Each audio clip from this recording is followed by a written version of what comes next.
Hey fellow athletes, it's Clayton here at Natural Wellness Physiotherapy. This video I want to talk about hip flexor strength, which is strength in the front of the hips. I know sometimes on like long runs, even if they're flat ground, sometimes after stairs, sometimes after hiking, stuff like that, we start to develop this like dull ache or this weakness kind of feeling in the front of the hip.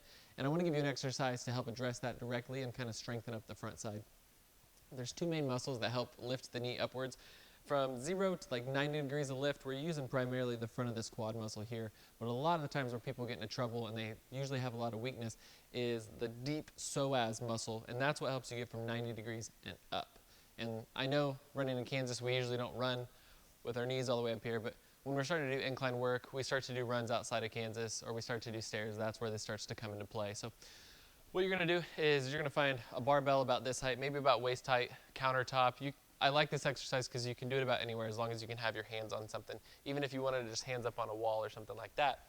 But you're just gonna kind of lean forward, walk your feet back a little bit.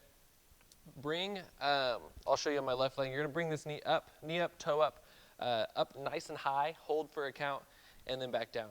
You'll notice from here to here, it's usually not that difficult, but when you try to pull from 90 degrees and up, sometimes you may start to feel this like pinchy kind of pain, and that's the sign of that muscle is trying as hard as it can, but it's not doing too hot. So really working on these, working on getting that difference between 90 degrees and up is what I want you to look at.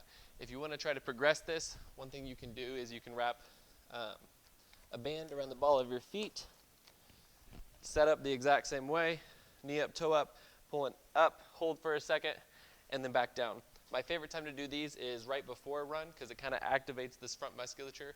And for me, when I was starting to develop a little bit of pain and tightness at like say mile 2 or 3 of a run, after doing these right before a run, pushed that off to where it's like, if I ran 6 miles, I might have felt it, but I stopped at 5 and I was doing just fine, no pain left in the front. So if you have any questions or if you want a little bit more dialed in stuff for you, please drop a comment below or DM us. But until next time, Clayton, Natural Wellness Physiotherapy.